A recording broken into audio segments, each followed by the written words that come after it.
Every great TV show has a beginning. But it's the finale that can leave its mark on television history. Hi, I'm Anna. And I'm Jeff, and you're listening to We Judge a Show by Its Pilot, a podcast where we watch and discuss the pilots for shows while sharing personal stories that parallel the storyline. But this month, we're doing things a little different. For the month of December, we're judging the series finales of some of our favorite shows that we've done on the pod. And since we're covering series finales, we'll be delving much more into the series as a whole, so we must warn you, there are spoilers ahead. Hello, everyone. Welcome back to our pod. Hello, Happy New Year. Happy New Year indeed. We are recording this.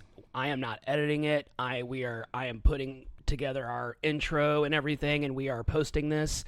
This is our special bonus episode for series. It's not series finale month anymore, but we are starting the new year off with a series finale, and it's kind of the series finale, definitely the series finale of the year, maybe of the decade, who knows. We still have half of the decade to go, but we are doing the series finale for Stranger Things. Yep. We announced it last week on our pod. And it's been 9.5 years of Stranger Things, which is crazy when you think about it. Because it literally started a month after we met. Yep. Yeah, it started July 2016, and you and I met around July 9th on our dating app, and then we met in person around June 16th, 2016. Yes. And the rest is history. So this show is as old as our friendship. Yep. So we have known each other as long as Stranger Things has been around. And it's crazy. Another little bit of trivia. We might have said this during when we did Stranger Things, but we got engaged after season 2's season finale. Yes. We had watched it, and then we were just hanging out in bed, and you were like, hey, I have a question for you. And I was like, what? And you popped the question. So Stranger Things is really tied to our relationship. Yes. So we really wanted to get this done. Of course, the Duffer Brothers are not on our schedule. So this came out just Wednesday night. Yep. Yeah. So we had to record it, watch it, and then record it. And I literally finished typing everything up 5 minutes ago, printed it out, got it all together, and now we're recording. Yeah, and we had Maddie, so Yes.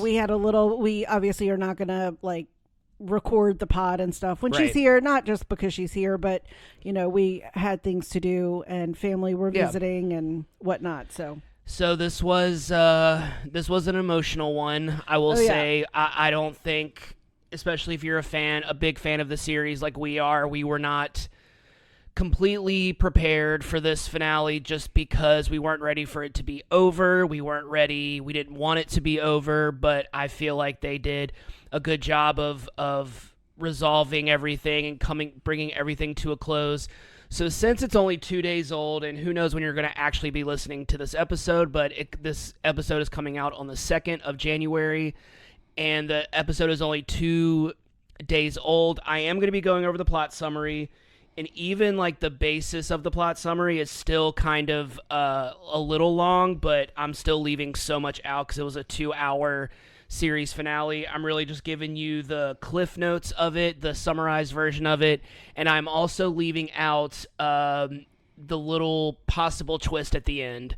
Yeah. I left that out intentionally just because I'm like, okay, I don't want this to be, even though we do give you a spoiler warning in the intro, I don't want to completely spoil this because it's only been 2 days, but I still want to talk about Stranger Things and our love for it, and we got some stories to tell, as always. So let's just go ahead and get right into it, because I don't know how long this episode's going to be. Anna's going to give us some episode maybe it'll be long, maybe it'll be short. Who knows? Who knows? We'll find out. At the end, we will know. All right, Stranger Things, Chapter 8, The Right Side Up. Stranger Things is an American sci-fi drama that originally premiered on Netflix on July 15th, 2016, and concluded on December 31st, 2025. The series had a total of 5 seasons and 42 episodes. The series was created by Matt and Ross Duffer, often credited as the Duffer Brothers. The series finale was written and directed by the Duffer Brothers. Stranger Things is set in the 80s in the fictional town of Hawkins, Indiana, when 11-year-old Will Byers goes missing. His three best friends, Mike, Dustin, and Lucas, begin searching for him, but end up finding a mysterious young girl who calls herself 11 and who possesses psychokinetic abilities. We come to find out through the course of the series that 11 accidentally opened a gate to an alternate dimension called the Upside Down that is filled with hostile and violent creatures. The cast for the final season... This is long, sorry. There are a lot of characters. Okay. So there are a lot. The cast is huge by season 5. All right. The cast for the final season includes Winona Ryder as Joyce Byers, Will and Jonathan's fiercely loyal and resilient mother. David Harbour as Jim Hopper, originally the sheriff of Hawkins and known for being tough but loving. Millie Bobby Brown as 11, Jane L., all three of her names that she goes by throughout the series. A mysterious girl with psychic powers. Finn Wolfhard as Mike Wheeler, the group's fearless leader and 11's longtime boyfriend. Gavin Matarazzo. Gayton. I always do that. Gayton Matarazzo as Dustin Henderson, the brain of the group. Dustin is highly intelligent, extremely loyal, and develops a rebellious streak after the death of his friend Eddie. Caleb McLaughlin as Lucas Sinclair. Lucas is the sensible one of the group. He is known for being unusually calm and collected. Noah Schnapp as Will Byers. Will has been the focal point for much of the series as he was taken in the pilot episode and had a strange connection to the Upside Down all throughout the series. Will often felt like the runt of the group until he discovered his inner strength. And boy, does he. Sadie Sink as Max Mayfield. Will spends much of... Max. Did I say May? Yeah, you said Will. Whoops. Max... Let me start that over. Okay. Sadie Sink as Max Mayfield. Max spends much of season 5 in a coma, but serves an important role with taking down Vecna. Max is Lucas's girlfriend and is known for being unfiltered and fearless. Natalia Dyer as Nancy Wheeler, Mike's older sister. Nancy is practical, intelligent, and ambitious, and becomes a total badass by the end of the series. Charlie Heaton is Jonathan Byers, Will's older brother and Nancy's longtime boyfriend. Jonathan mostly keeps to himself, is an avid movie lover, and will do anything to protect his younger brother, Will. Joe Keery as Steve Harrington. Steve began the series as a shallow popular boy, and by the end of the series had become an older brother figure to many of the younger characters, particularly Dustin, who became his best friend. Maya Hawke is Robin Buckley, Steve's other best friend, and manages the local radio station. Robin is known for being quirky, snarky, but has a big heart and often thinks outside of the box. Brett Gelman as Murray Bauman, one of my faves. Oh, he's the best. Murray is eccentric, paranoid, and impatient, but always comes through for his friends and is very resourceful. Is it Priya Ferguson as Erica Sinclair, Lucas's younger sister? Erica is very sarcastic, unfiltered, and is a big science enthusiast. She frequently helps the group after learning about the underground Russian operation under the Starcourt Mall. Cara Bono as Karen effing Wheeler. Mike and Nancy and Holly's mom. For most of the series, Karen is oblivious as to what's really going on in Hawkins until season 5, when she really steps up to protect her kids. Kind of became like, not the star, but became like kind of the badass. She kind of had a renaissance in the final season. Like, you know, she kind of joked in a lot of interviews that she was always just bringing a casserole or doing the laundry, and she really came into it, which I love because I have loved Cara Bono forever. Yeah. Jamie Campbell Bower as Henry Creel / Vecna, the series' main antagonist. Linda Hamilton as Dr. K, the series' secondary antagonist who works for the military. Nell Fisher as Holly Wheeler, Mike and Nancy's younger sister. Holly begins season 5 as a shy, timid young girl, but ends up following in her siblings' footsteps as a natural-born leader. Like most series finales for epic fantasy shows, the audience reaction was mixed. Some felt that the final battle was rushed and we didn't get enough resolution with the characters, while others felt the series finale was a perfect blend of action and emotional drama. Even though Stranger Things has ended, the franchise isn't over. The First Shadow, a stage play that serves as Henry Vecna's origin story, takes place in Hawkins during the 50s, premiered on Broadway on April 22nd, 2025, and on London's West End on December 14th, 2020. The play features many of the adult characters when they were teenagers. An animated series called Tales of 85 is set to premiere sometime in 2026, and that series will focus on the events between seasons 3 and 4. You can currently watch the entire series on Netflix. All right. Okay, so what did you think of this final season as a whole? I loved it.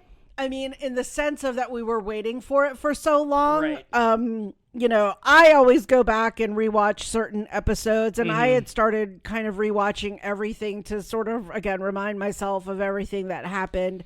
But I loved it. I thought it was great in the sense of it wrapping everything up, like kind of giving closure to everyone's stories. And you're not going to make every person happy with the ending. I mean, I think the internet kind of became obsessed with who was going to die, who was going to live, and what about this person, and then trying to read into interviews and things people said and things that were posted, and going back and watching episodes and looking for Easter eggs and clues. And I mean, you can kind of become obsessive about it. And I really, really, really try not to do that. Yeah. I mean, I would look at episodes, obviously, because I grew up in this exact time. I would have been 2 years older than them. So I kind of am like, this was my era. And I loved it for that nostalgia, but I wasn't looking at, one of the binders or a poster behind the classroom or in a classroom going, I bet this means Barb is still alive or Barb is still dead or whatever it meant. So I loved it for what it was. I mean, obviously 5 million other things could have happened. And, I think they just finally had to end it, but I think it ended in a good way. Right. What did you think? I really loved the final season. I was very, I think like a lot of people, and like anybody would be for a show that lasted this long and a show that made this much of an impact on pop culture, I was very skeptical of the final season. I was like, well, it's not going to be as good as this season, or it's not going to be as good as that season. And I think after a show like Game of Thrones comes out, where the final season was very lackluster, the final season did disappoint a lot of people. Everyone was like, same exact thing. Everyone was betting on like who was going to die, who was going to live, who was going to become king, who was going to do this, who was going to do that. And it ended up being nothing like anyone thought it was going to be, and not as many main characters died as people. It's really weird when people are like, not enough people died. I'm always just like, I never understand that mentality, but like, some people think that it matters more when more people die, but like, I don't necessarily agree with that. I thought that they did a really good job of wrapping things up, but doing a really good job of developing all the characters and kind of all the, like Karen Wheeler's character arc of the entire season, of right at the beginning of season 5, coming into contact with a Demogorgon and not even hesitating to protect her daughter, and then getting attacked, and then her whole arc in the hospital during when Robin and Lucas and Max and Vicky are escaping from the Demodogs, and then her defeating the It was just so great. And then Will's character just kind of coming into his own, and kind of realizing that he's connected to Vecna and the Upside Down, and figuring out how to get into Vecna's mind to control him and other people. It was just so beautifully done, and I just felt like I love the character development of Holly. I thought the actress that played Holly Wheeler was incredible. I hope that actress has a bright future ahead of her, because she did she was really cute. She did an amazing job. I know that they replaced Derek. Oh, yeah, I didn't include him because he wasn't in the main cast, but Derek and Vicky and a lot of characters that were introduced this season that, like, we...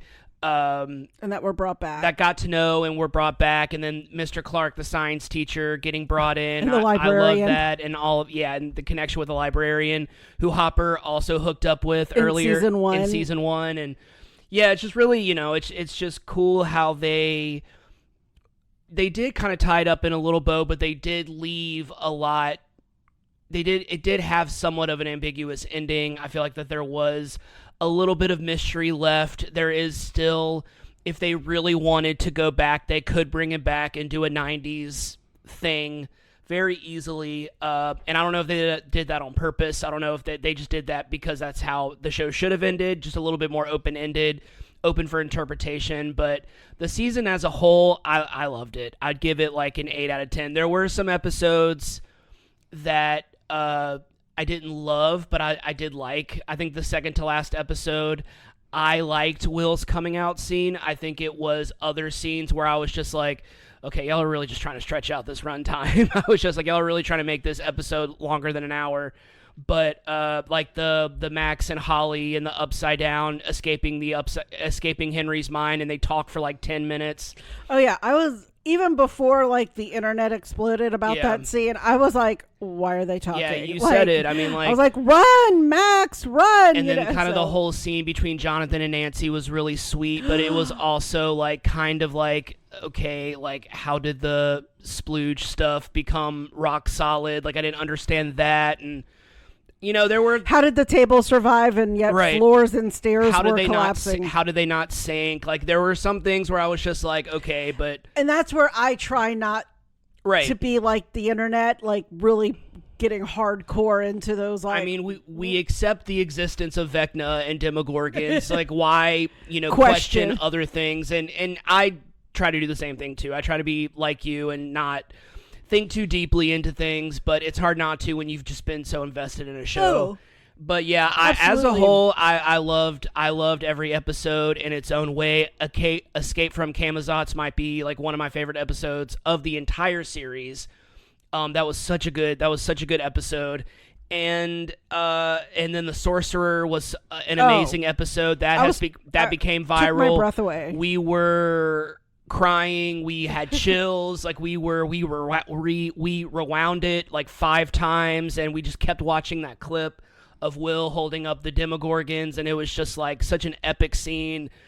Stranger Things has really had a lot of epic moments, but season 5 had kind of took the cake with a lot of them. I think the only other emotional scene that I would watch all the time is Max in season 4 escaping through when they're in the graveyard in the Dear Billy episode. But yeah, the series as a whole has been fantastic. It will kind of go down as one of my all-time favorite shows, easily. Absolutely. A show that now that it's over, I definitely want to start over and watch it all now because we have all of it now, and I just want to watch from... because the series began kind of how it ended, and it was all full circle, and I think a lot of us knew that's how it was going to end, like with them playing D&D together one last time before they go off and live their own lives and become adults. And I thought that scene was, I kind of held it together because I was just like trying to like remember everything. So I was like, we're going to be recording this tomorrow. So I was like trying to remember everything. And I really kind of want to go back and rewatch it as like not a podcaster, but as a fan of the show, and really kind of like let myself get emotional because I didn't. And I was kind of expecting myself to, but maybe like I said, I was kind of more thinking about like the episode because we had to record it. But yeah, I'm definitely going to go back and rewatch the whole series again. I mean, that's easily every season is so good. Every episode is so good. It's so easy to watch. And anyone who says that like they can't pay attention to it or can't keep up with it, I'm just like, I don't understand how you could say that, but different strokes. Okay. So we will talk probably more about the series finale once we do the plot summary. Okay. I am going to ask you one question, then I'm going to go ahead and get into the plot summary. Okay. So, because this isn't kind of part of the plot summary, it was just a question that I had that I thought of earlier today. So, there's an episode that we're doing later this month where we talk about a lot of our favorite bands, a lot of our favorite songs, and this isn't necessarily that question, but so the whole thing with Vecna is when he has you in a trance, a way to get out of it is for someone to play in the real world to play your favorite song or a song that you are familiar with, that you love, or that brings back a certain memory. My question for you is, and this isn't going to be, I doubt this is going to be a long question or answer. What would be your Vecna song? Like, what would be your song to get you out of the trance? I think one of mine would be, I know that you asked me, you prepped me sort of for this one while we were going to work out today, or maybe we were. Yeah. And I've been trying to think about it, and one that just sort of came to me, I don't know why, because I'm like looking up like the lyrics, but it's one that an album that I can always listen to. It's from Jagged Little Pill by Alanis Morissette. Nice. But it's You Learn. Mm-hmm. And it just is a song that I feel it's just like it's about like your inner problems and bearing your soul, and I just about life and how you learn, and just about kind of anxiety and just like all the troubles in your life, and so of just how you learn, and that's how you learn to live through life. And it's been a song that ever since that album came out, I could always put it on, and it's just like, you live, you learn, you cry, you learn, and I can't sing, so don't come at me in the comments, but I kind of feel like that has always been my life, is like, nothing is ever truly a mistake if you learn something from it. And it's just, to me, I love Alanis, so she would probably be my kind of go-to girl to get me out of a Vecna trance. Like, if there was anyone that could do it, it would be Alanis Morissette. I mean, I feel like she's the one. Aww. What about you? Mine isn't as like emotionally connected like you are, but it is a song that I've loved my entire life, and it is just a song that is impossible when it comes on. It's one, impossible to not put me in a good mood, and two, it just always like fills me with like nostalgia and memories, and that's Walk of Life by Dire Straits. Oh, okay. My mom used to play that song when I was a baby to help put me to sleep. Aww. I was a very cranky, sickly, I would say, baby, and I kept my mom up at all hours of the night. The only thing that would put me to sleep during one of my crying spells, I think I was sick one time and I wouldn't stop crying, and the only thing that would put me to sleep is my mom would drive around the neighborhood and play Walk of Life over and over again, and that's like the only thing that would put me to sleep.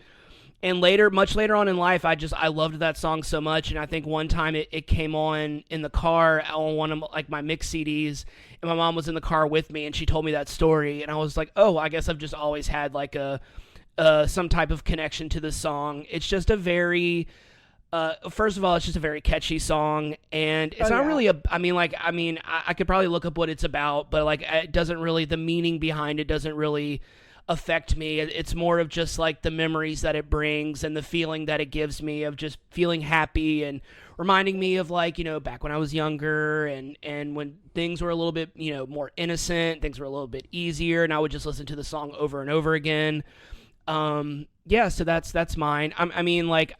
We're both such lovers of music, so I mean, it would be hard to pick one. I think we have a lot of songs that would get us out of it, but if there was one song to get me out of it, I think it would be that one. Well, obviously, because, it's deeply ingrained in your bebe. Yep. Since you were a bebe. Exactly. So. All right, you're going to get into the plot summary? I'm going to get into the plot summary. I try to summarize as best as I can. I ended up with a little over 3 pages, so all right. So that's the best I could do. Like I said, it's 2 hours, and I'm still giving you a summarized version of it. It's a very overview version because we don't want to have any spoilers. And well, I mean, there are going to be spoilers in this, but like you're going to get, I mean, hopefully you've already watched it. We gave you a spoiler warning in the beginning of the episode, so hopefully but there is one last spoiler that I just refuse to say because I'm just like, I can't give you the very last like kind of twist to it. So, all right. So quick recap, just in case. The gang is fighting Vecna one last time. Dustin discovers that the Upside Down isn't another dimension, but a wormhole to another dimension where Vecna resides. The other dimension is referred to as the Abyss, which was perfect. Vecna has kidnapped Holly and 11 other children from Hawkins to use up their energy to merge the Abyss and our world together. The gang is going to travel into the Upside Down and climb to the top of the radio tower, wait for the Abyss to come to them, and then enter the Abyss and destroy Vecna and his lair. So we got 4 teams. All right, we got Team 1. We got Joyce, Mike, Dustin, Steve, Nancy, Caleb. Sorry, not Caleb. Nancy, Lucas, Jonathan, and Will. That was my bad. Is climbing to the top of the radio tower to enter the Abyss. Murray is their driver.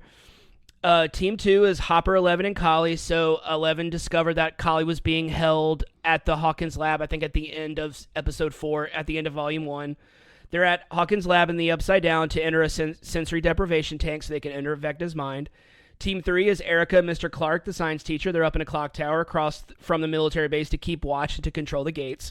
Team 4 is Max and Vicky, Robin's girlfriend. They're at the radio station in our world. Max is unable to walk since she just woke up from a coma. 11 is going to bring Max into her mind so they can enter Vecna's mind. All right. Team 1 climbs up the radio tower in the Upside Down. They finally make it to the top, and they see the Abyss is coming. It has begun coming down towards them. The plan is that 11 will stop Vecna in time before they get crushed. This ends up taking more time than they planned, and the Abyss begins crushing the tower. The Abyss stops moving, but the tower is on the verge of collapsing. Steve loses his balance and falls off the side, barely hanging on. Just as his hand slips, we think this is the end of old Steve. A hand reaches out, pulls him back up. It is Jonathan.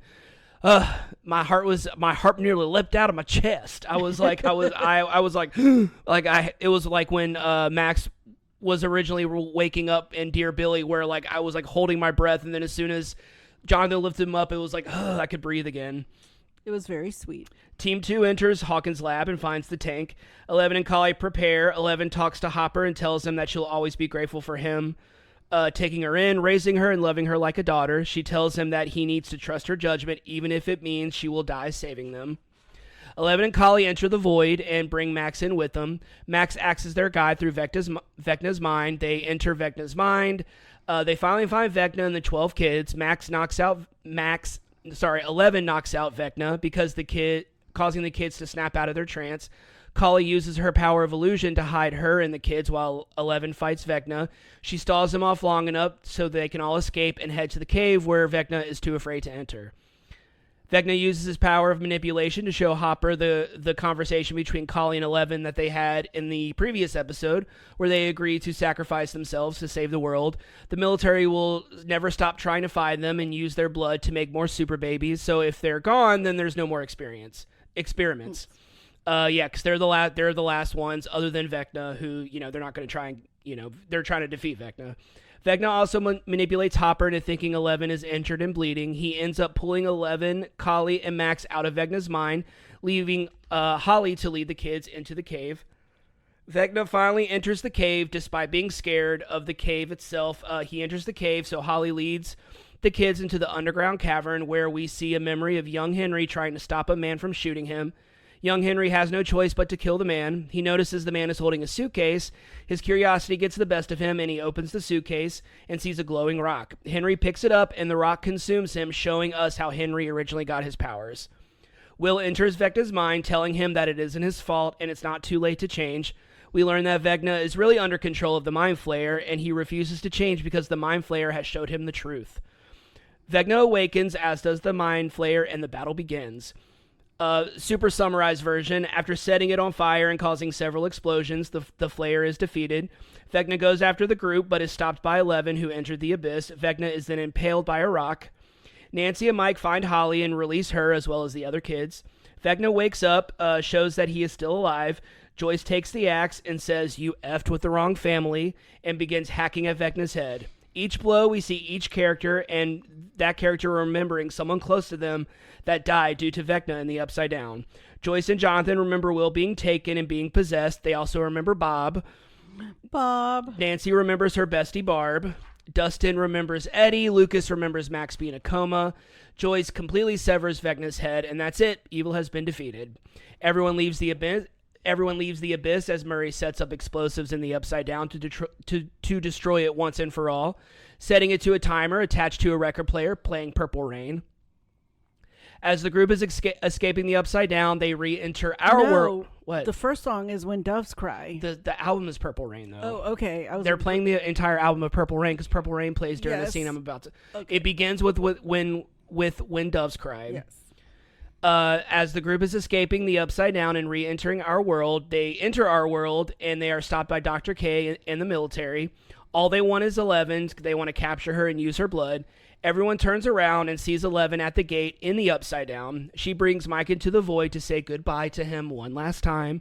She knows that none of them will be safe as long as she's alive. When the explosions go off, the Upside Down is destroyed. 11 disappears in the rubble, and the gate finally closes for good. That's the last time we see 11. 18 months later, it's May 1989, and the gang is graduating. Dustin's speech at the ceremony is very moving, encouraging everyone to be brave and not to be afraid to go against the grain. Speaking of graduations, I know we've probably talked about our graduations at some point, but do you have any memories of your high school graduation? Well, since it's specifically that Dustin is the valedictorian, I think I've told you like about our post-graduation party and kind of all those things, but one of the specific things that I do remember about my graduation was like I really hated our valedictorian's graduation speech. I hate saying I hated it. I just didn't like it. It wasn't very motivating. It wasn't, to me, very like empowering to our class to go off and do something. The graduate who got it, she was probably a nice girl. Obviously, everyone in my class was really nice, but it was really all about her and just her personal journey of coming to America as an immigrant, and which is great. My parents were immigrants, so I can definitely resonate with that. But it was like all about her and her own experience and just how, you know, she was going to go off into the world and I guess do things, which she has. But it kind of left us like going, okay, well, we just now heard about your life story. So, all right, let's go party. So I felt like, I always feel like a graduation speech should be something like really empowering to the group itself. And obviously you're the valedictorian. So yeah, maybe a little bit about yourself, but I felt like we were all left wanting more. Maybe that's just my interpretation of it, but I wasn't very impressed by it. So like, do you remember yours? I think you were friends with your valedictorian. Yeah, I worked with my valedictorian at McDonald's, and she was a really sweet girl. She was, I mean, like, the thing was is that, like, I just, it's funny because, like, she was our valedictorian, but, like, I never thought of her as that because she was just, like, we had so many kids in my class, so it was just kind of, you were just one of the smart kids. That's kind of how I viewed her. But my graduation was, I mean, it was kind of uneventful. It was more of the events before and after my graduation that I remember the most. On my way to graduation, I almost got into a car accident. Oh. I had my windows rolled down. I had my cap and gown hung up in my back seat, and I had my window rolled down, probably because I was like smoking a cigarette or something, and the cap and gown flew off the hanger and then flew in front of my face, and then I swerved off of the road and nearly drove into a ditch. Luckily, I had two of my friends in the car with me, and we were able to, and luckily I was on Elliott Road, which is a very dangerous road in Baton Rouge, and luckily there was no oncoming cars coming, and also I was lucky that I had other people in the car with me, and we were able to pull my car out of the ditch and make it to our graduation on time. Wow. Yeah, and then the night of my graduation, my friend Ryan had a graduation party where I'm going to talk about this band in one of our future episodes. My friend's band, the Inspectors, played at Ryan's graduation party. I was under the influence, so I have bits and pieces of that memory. I was on a hallucinogenic substance, and then I went back to my friend's house, and we stayed up all night and just, like, watched movies and stuff like that. And, yeah, I mean, like, my graduation itself was like I said, we had, like, 400 kids in my class. So it was, like... Yeah, I only had, I think, like, 170-ish or so. They had to keep everything short because calling out all the diplomas was going to take forever. So it was just kind of like, all right, let's try and make this as quickly as possible. I don't remember the graduation speech. I don't really remember any of that. So, like I said, I was just kind of, I wasn't really thinking. I was just glad I graduated. I was just glad I got out of school. I didn't have to take summer classes. I didn't have to repeat any grades. But yeah, I mean, like, that was my like I said, my graduation was so many kids in my class, so it kind of was unable to be memorable because I had no involvement in it other than I got my diploma. All right, so we get kind of what happens to all of these characters. We're 18 months later. Steve stayed in Hawkins and is now the middle school baseball coach and sex ed teacher. I thought that was funny. That was hilarious. Robin is attending Smith College in Massachusetts. Jonathan is attending school in New York and is currently working on his first film. Nancy was attending Emerson but dropped out after getting offered a journalist position at the Boston Herald, which is pretty cool. The four agreed to meet up as much as they can. Hopper and Joyce finally get their date at Enzo's. They finally get their dinner. It was cute. Hopper gets a job offer, I think he said in Montauk, and asks Joyce to come with him to start a new life. He finally proposes to Joyce. She, of course, says yes. The rest of the group get together one last time to play Dungeons and Dragons, just like how the series began. So it's Mike, Lucas, Will, Dustin, and Max. At the end of their campaign, they ask Mike, the Dungeon Master, what happens to their characters. So they're happening what happens to their characters, but it's really like what happens to them. Yeah. Lucas and Max move to a new town and start their new life together. It was so cute. I know. We see them at the movies holding hands and smooching. Dustin goes off to college. I think he said he was going to college on the West Coast.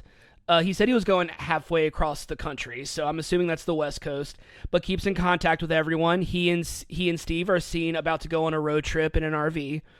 Will moves to a new town and is seen at a bar with the guy, so, he kind of came into his own and became true to himself.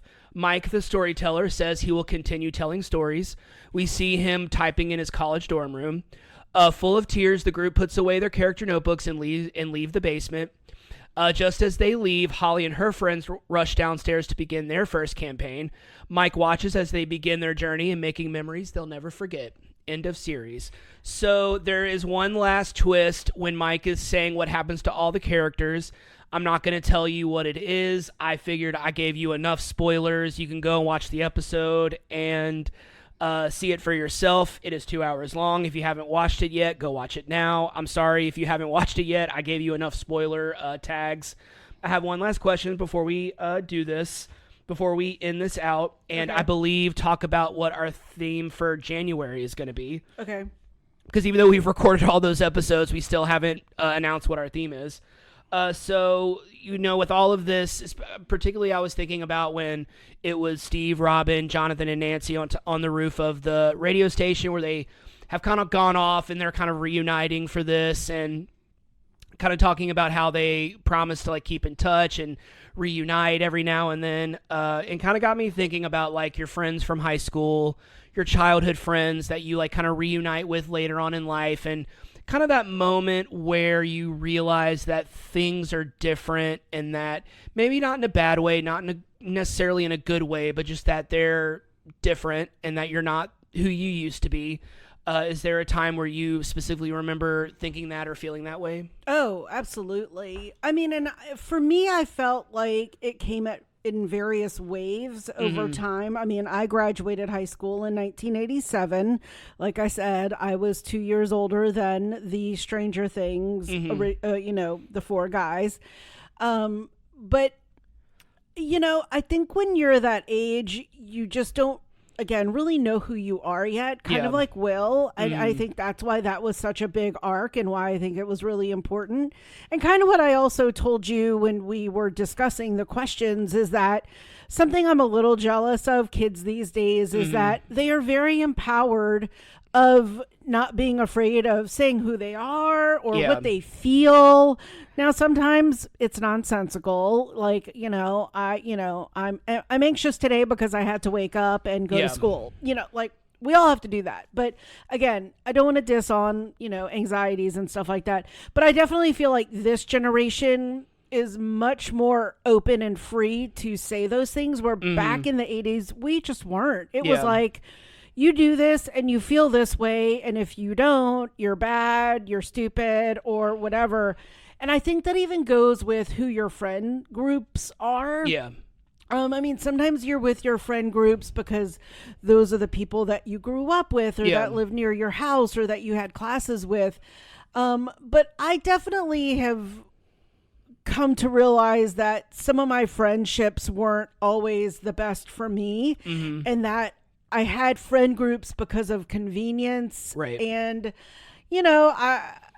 a lot of people, in fact, your mom also called me bossy earlier this week. And, I laugh at that because I think a lot of people think that I'm very, very assertive. And I mean, sometimes I can be, but a lot of times I'm not. And so I definitely feel when I was in high school, I was not very assertive and would let people tell me what to do and when to do it and how to do it. And it wasn't until years later that I looked back and was like, oh my God, like, I hate saying took advantage of me because that might be too strong, but definitely friends that just probably weren't great for me. And we're still somewhat friends, but I look back and go like, if I could have changed things, that dynamic would have been different. And so, yeah, I definitely feel that. And then even with college friends as well, I think things happen and things change, that you just don't have a lot of things in common with them anymore. And that can definitely change the dynamic. And I can definitely say I was single for so long, and I don't have my own children. When you have friends that have been married long term and have like 3 and 5 kids, sometimes your mutual understandings don't come together. Like I'm like, I can go on vacation whenever I feel like it. And they're like, I can't because I have school events and PTA meetings and I have to take my kids to soccer practice or whatever it might be. So I definitely think things change. I think you can hold friendships together, and, seeing those scenes, even with the 4 boys and Max and then the 4 on the roof, you're hopeful that they do stay friends. Yeah. But, it's not always a horrendous thing if you go your separate ways. Obviously, they've been through some great experiences together, and obviously great trauma and great exhilaration and love and friendship. So, it's a tough thing to keep a friendship over 40 plus years. Yeah. So, yeah. What about you? I mean, I had it like you. It was at different points at different times where I kind of realized that it's not the same anymore. Like it's not always going to be, us hanging out and doing the things that we used to do, because we're not kids anymore. And it's like, we don't have the, like you said, we don't really have the time to sit around and play D&D or play video games or go out to a bar or do other things that you used to do when you were younger, because you get older and you have responsibilities, and also your priorities change and your interests change. And I feel like I was someone that I didn't grow up faster than my friends. This isn't what I'm about to say because it might sound this way. I just went through different things than they did a lot earlier. I moved to Florida when I was 21. I did it on a whim. I moved there with some friends. I ended up meeting my first wife. We had Maddie together. We did not stay together for very long. We separated, got divorced, and then I kind of moved back home. I always say with my tail between my legs, but I don't really feel that way anymore. I kind of moved home because I had to, and I just remember going to hang out with my friends. I remember one of the first times I hung out with my friend group, and we went to Chimes together, and I just remember all of us sitting together, and it just not feeling the same. Like, it was just kind of like, we were all, you could also kind of tell, and there was another, I think maybe it was La Coretta where we went to as well, where it was another group of us, where you could just kind of tell, like, it was like, yeah, we all still love each other, we all still care about each other, but there's just not that connection anymore. There just wasn't that, like, oh, well, we hung out because we had this thing in common. Well, I'm not interested in this thing anymore. So what do we actually have in common anymore? It's just that's kind of how it felt. And it was a bummer, but at the same time, it felt like a new chapter in my life was starting, and it made me feel kind of hopeful for the future. It made me feel, obviously sad, because hanging out with these people that I considered my best friends, it was just like, oh, we just don't have that connection anymore. I'm also someone, I think the main problem is that I am just someone that I'm a very in the present person. I like being in the present. I like thinking about the future. I am not one to live in the past, and I feel like there's a difference between nostalgia and living in the past. And I am someone that, like, I loved being a kid. I loved high school. I had a great time in high school. I had a great time post high school. I had great friends. We made a lot of great memories, but I just don't want to sit around and talk about that all day. Like, I just don't. I want to talk about, oh, what's currently going on in your life, instead of, hey, remember that one time in high school? Yeah, it's great to go back and reminisce for, like an evening, if you're like at a reunion, or if you haven't seen people in a long time.